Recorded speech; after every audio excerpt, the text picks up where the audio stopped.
Wishing everyone a very good afternoon. Firstly, today is a very exciting day for me for two reasons. I get to interview an author who's not just a dear friend, but a best-selling author in India right now, as well as someone who is coming up with his latest book and being a fan of his right from the day he wrote the Rosable line to his journey so far. It has been every single book that he has written has been read by me, and there's a reason why he's amongst the bestsellers in India right now, and not just India, he's also been listed on the New York Times bestseller. So it is an honor and privilege for me to be speaking to a dear friend and an international best-selling author, Ashwin Sanghi, today. A very good afternoon, Ashwin. I'm overwhelmed, Priyanka, by the fact that you and I are sitting here in my study where I write my books, and we are talking about something which is a journey that started off, I think you and I met on social media in 2008. Yes, we did. And from then onwards, of course, I make it a point to send you a copy of my book every time that it comes out. But what a journey it's been for you. I mean, we talk about my journey, but look at your journey. It's the stuff that novels are made of. No, genuinely. There's a tremendous inspiration to that story. So I will hope that today we are not only going to talk about my book, but we'll also end up talking about that journey, which is so fascinating. If you say so. It is. It absolutely is. But I think, why don't we do one thing, Priyanka? Why don't we start by showing the audience the trailer of this new book that's coming up? Absolutely. I'm so looking forward to this because it has a lot of context to questions I'm going to be asking him. But let's go with the trailer first. Sure. Looking forward to it.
Wow, what a trailer!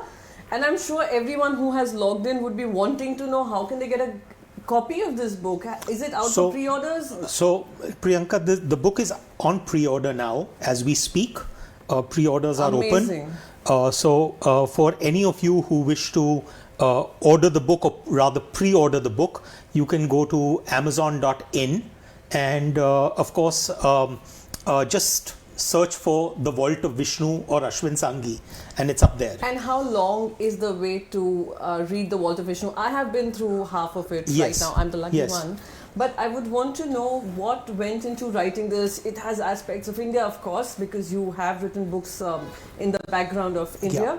There is also China. Yeah. And India-China combination is something which everyone would want to know what went into writing this book. So, Priyanka, as someone who has already read all the books in the Bharat series, the first book in that series was the Rosabal line.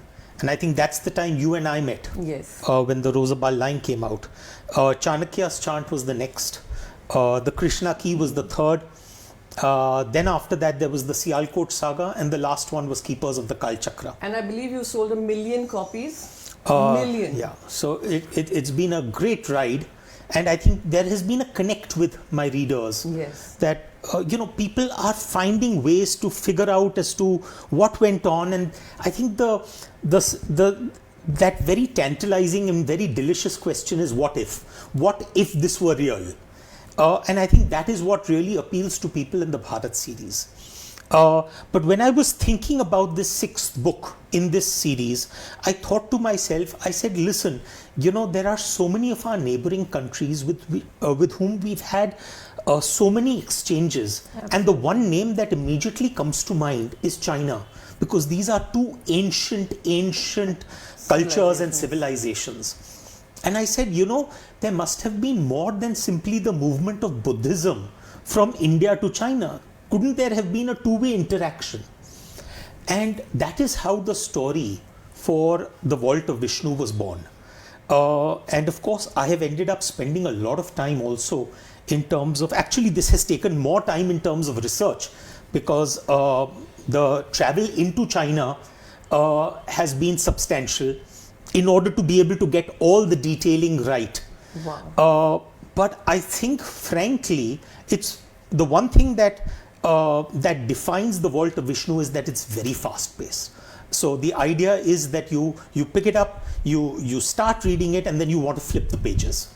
But Ashwin, that's the case with all your books so far. Every single book of yours has been a page turner, and I don't remember ever having to shut my book, go off to sleep. It has been an all-nighter to finish your books. But there's one very interesting aspect to your books.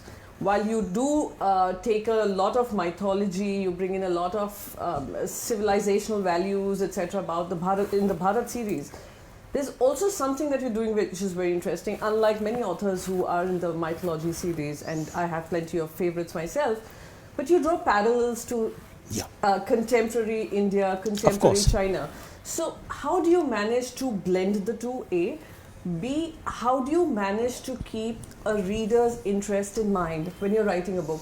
I'm taking all these tips simply because I hope to write a book one day.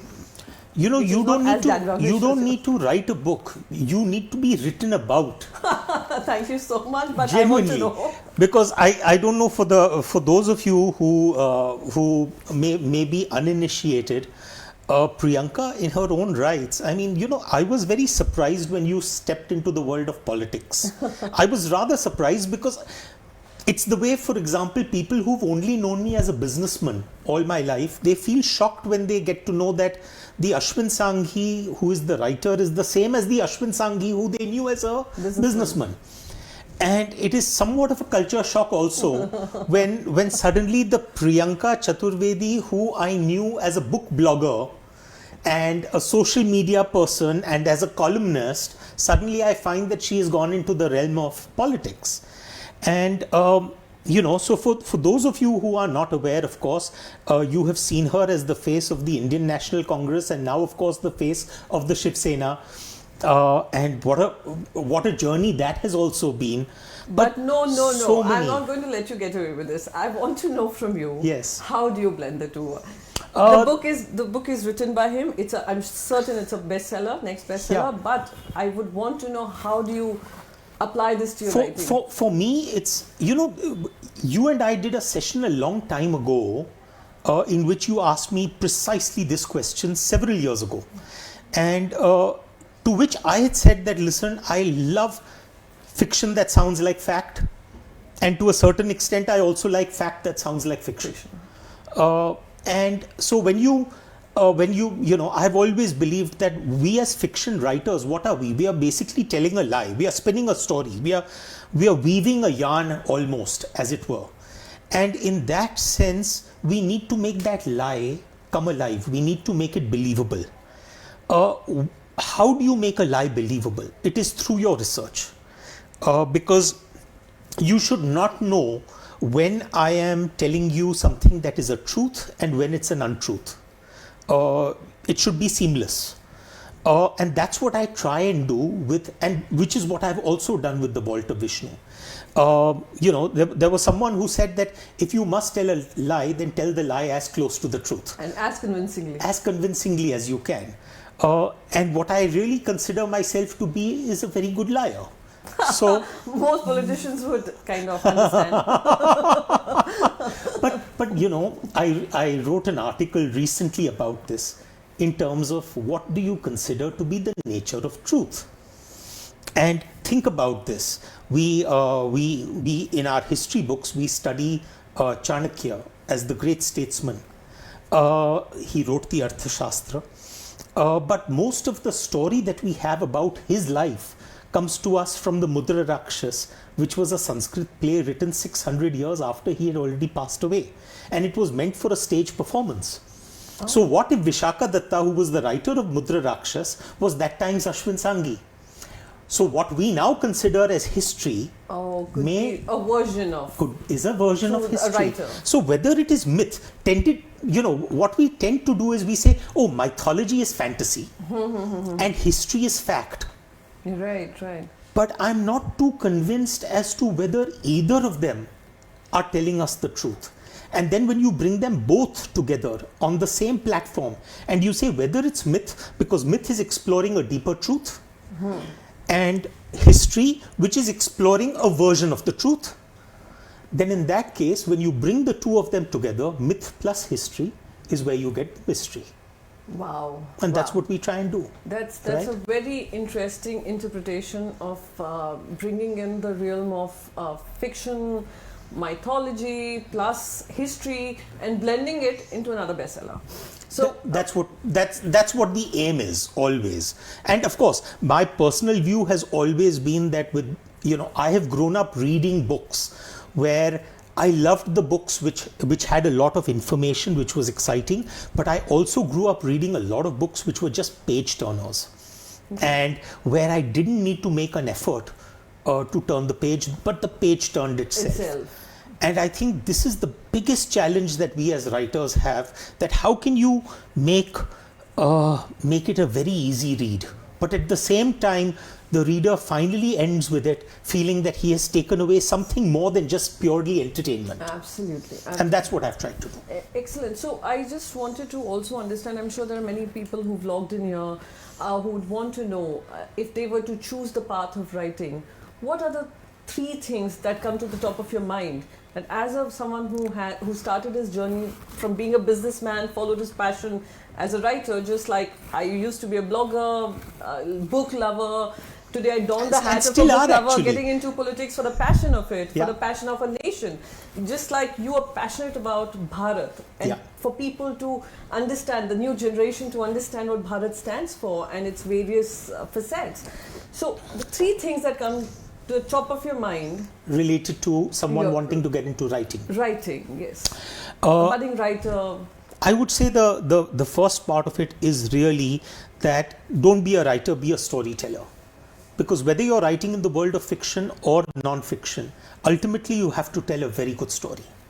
And it is that story which is going to hook your audience, whether it's narrated or whether it's written on paper. But try to be a good storyteller more than a writer, because you can get a dime a dozen editors to edit what you have done. You can go through multiple levels of people who will say, oh, you shouldn't have used this word, but you should have used this word instead. But what everyone cannot do is tell a story. True. So that's the first thing. I think the second part of it is that be prepared for a tough slog in terms of getting accepted. Yes. You have seen it in your own life. You have seen it in your own life, Priyanka, that how difficult it is to make a transition, to go into something completely new. True. And that's one of the reasons why I truly feel in some ways that yours is a story worth writing about, because of the fact that I've seen that transition happening over those last 11 or 12 years. So stick with it. Very important. Commitment. And third, don't lose your day job. It's very difficult to write when you're hungry. Because then your entire mind is focused on where is my next meal coming from. It's very important to have some steady source of income. So the way I see it, writing is one of those professions which lends itself to that. You can take out 2 hours any time of the day to be able to write your next novel. You don't need to simply chuck up everything and say, hey, listen, now ab main lekhak ban gaya. What is the need for that? Yes. So when does this book release? So the book will be released at the Jaipur Lit Fest, which is on the 23rd of Jan. Okay. And the book will be physically available from Jan 23rd onwards. For those who are pre-ordering, they will see a date of Jan 27th. Because by the time that books actually physically reach people, it's always a few days more. But essentially, you will have this book in your hand sometime post 23rd of Jan. So the book blurb itself is very interesting. I want to know 2 things. What goes into writing the book blurb? Because that is the first attention, besides your name, of course, and you being a bestseller. But book blurb is the first thing that anyone who wishes to buy would get attracted to the idea of wanting to read the book or pick up a copy. Blurb, typically the way it works, at least for my books, the one thing that I do not write is the blurb. Oh. And the reason for that is very simple, because the way I see it is that the best person to actually write a blurb is your editor. Oh, okay. Because when your editor has finished with the manuscript, they are able to see what are the 5 most interesting plot points or character points that need to be talked about. There was a very interesting study done by Google which talked about the total universe of books being about 129 million.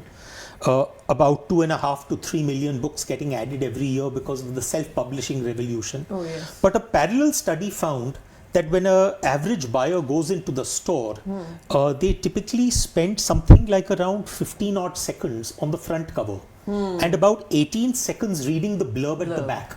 And so in that 33 odd seconds, they take a decision whether to take the book to the cash counter or not. So the blurb is important. True. Those who say that the cover is not important and the blurb is not important, I refuse to believe no, that, yes. It is important.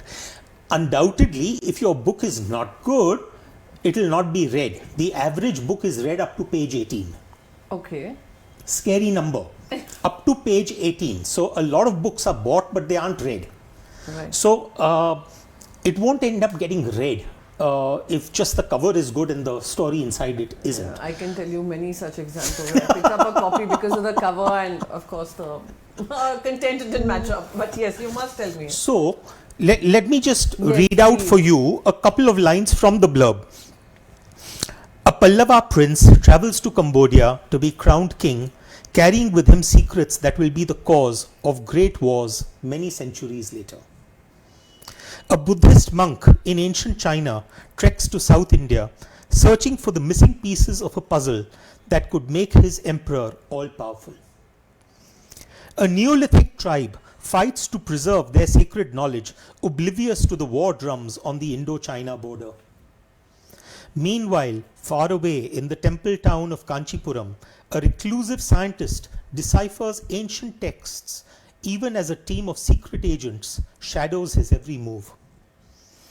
Caught in the storm is a young investigator with a complex past of her own, who must race against time to maintain the balance of power in the new world. Welcome back to the exciting and shadowy world of Ashwin Sanghi, where myth and history blend into edge-of-the-seat action. I've got goosebumps already. No, but I can't write this about myself. I can't write this about my own story. So you need someone else to beat your drum for you. It's amazing. It's amazing, and I've got, actually, honestly, the goosebumps. I've read it a couple of times earlier too, and that's why I wanted to ask you this question. And because ultimately it's a selling hook, right? Yes, for the book. Absolutely. So therefore, to a very great extent, it's always better to have someone else write the blurb. True. A mistake, we as writers, and you will realize this when you'll write your own book, you'll be in love with every sentence that you wrote, and you will fight with your editor that why are you taking this out? Oh, okay. And that's the problem. A blurb has to be short by its very nature. So, I mean, you either have hooked the audience within those 2 or 3 paragraphs. Yes. You're never going to have a book blurb which is more than 200 words. That's really where the challenge is. That's where you sell your book and make it a bestseller. Very, very interesting insights here, Ashwin, and I'm wishing you all the very best with the Vault of Vishnu. And I'm very certain that we'll see a movie coming along soon too, considering the blurb and looking at the entire video. You know, I must tell you, Priyanka, one thing, and this is not in by any means sort of. You can treat it as an observation of what is going on around us. Yeah, Social media has become toxic, absolutely. right? Ask me. Right? It's become toxic, and you probably face it even more being in politics. But at the time when you and I met on Twitter, Yes. Twitter was a very nice place.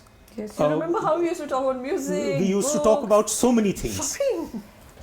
I believe that if people could start doing some of the things that they used to do, which was read books True. or pursue interests which were of, which was something Contrary beyond. to what you're supposed to be doing on that platform. I think to a very great extent we would have had a nicer place, and we can still go back to that nicer I place. quite agree with you. I do that sometimes.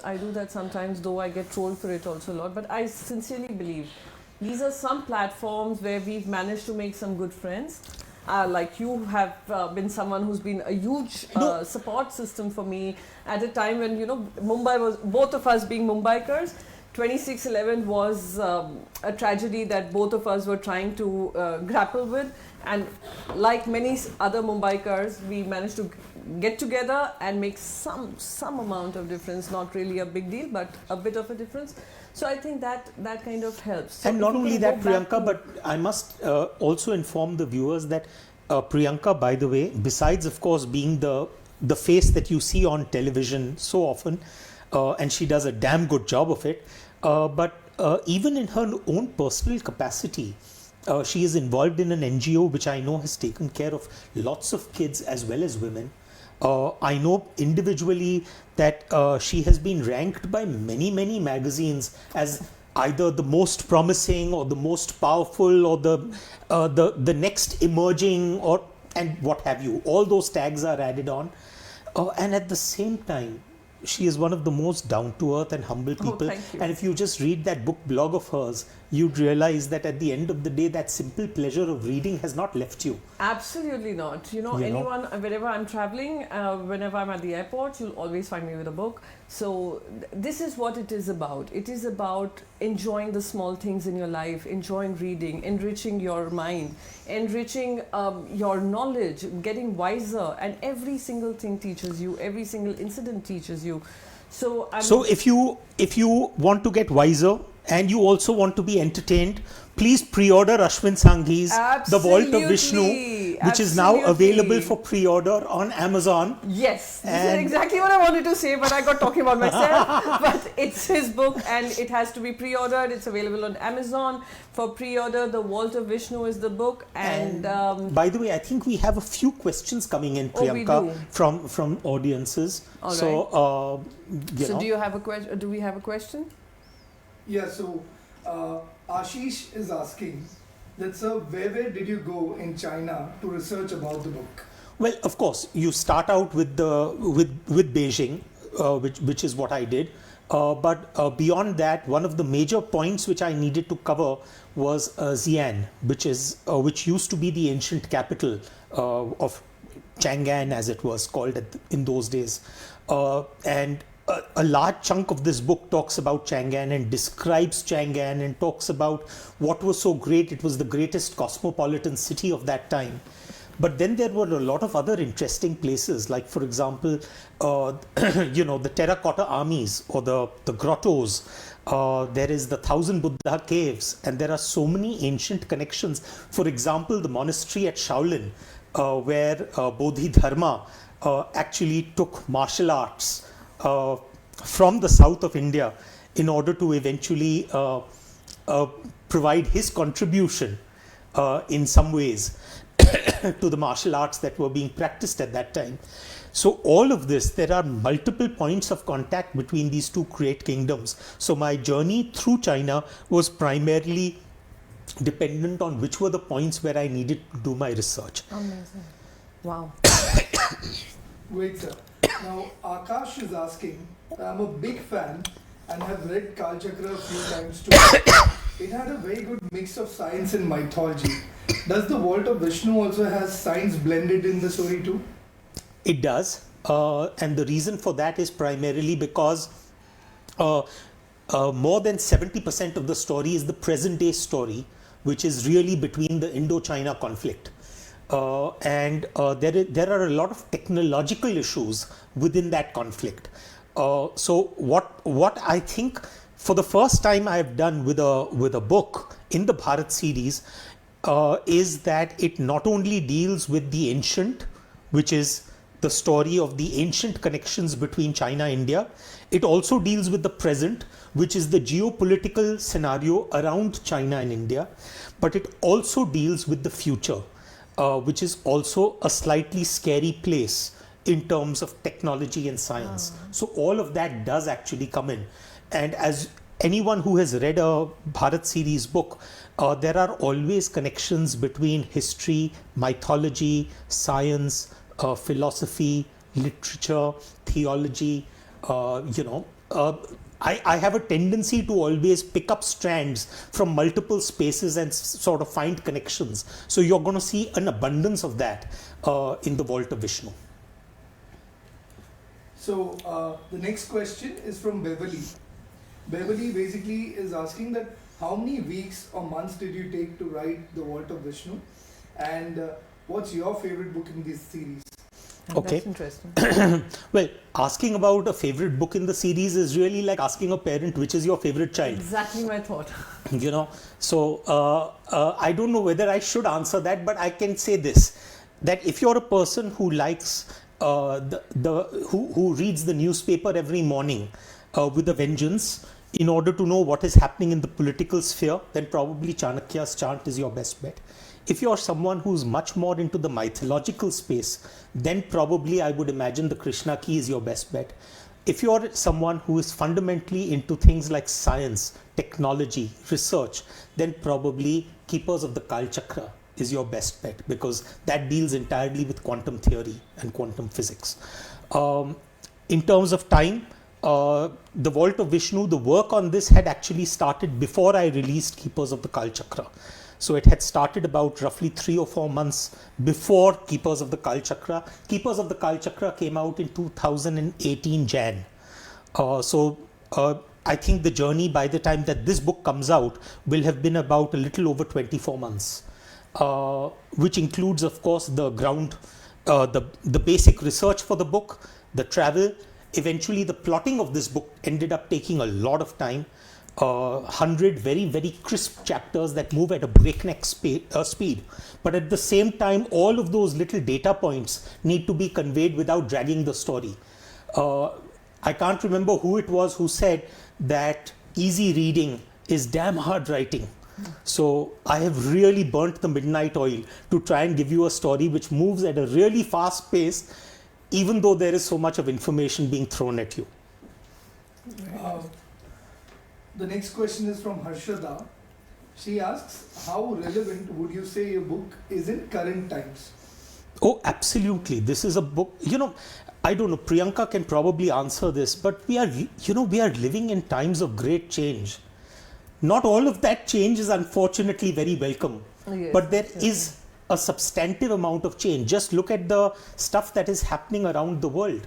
Who would have thought that we would have had an impeachment proceeding against Donald Trump? Who could have thought that we would have had such a massive landslide win for the UK Prime Minister? Oh, yes. So there are multiple changes happening at multiple levels on the geopolitical front. The relationship between China and India is also undergoing an evolution of sorts. And in some ways, this book is also a plea that, listen, let's get down to the basics of sorting out the problems of poverty, malnutrition, lack of education. Let's get down to basics, because every country has those problems. But unfortunately, too often we get caught up in what happens to be the trending topic of that moment.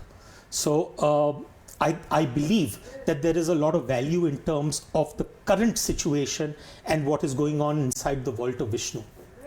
So thank you very much. Do we have time for more? No, no? We should now cut off because people are getting... There was still another question I want to ask you, but I would want you to play the trailer. Please, please, please. Can we play the trailer once more? Lovely. So for those of you who are just joining us, we had already played the trailer once, but we are now going to play the trailer of the book. And of course, you will still be able to access the trailer on YouTube and Facebook and all the rest of it.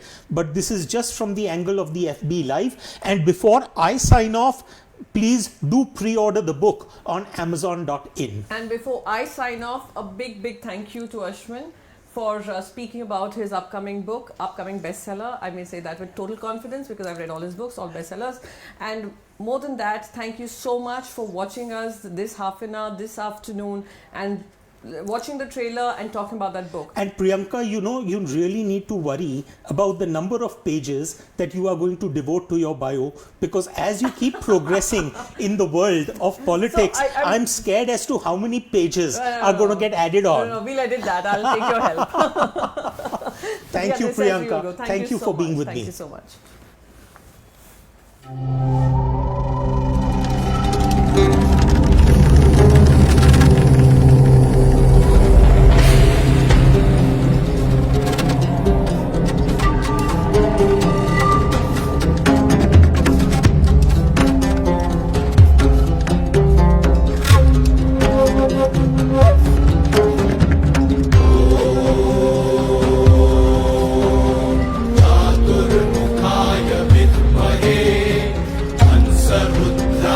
धीमहि तन्नो ब्रह्म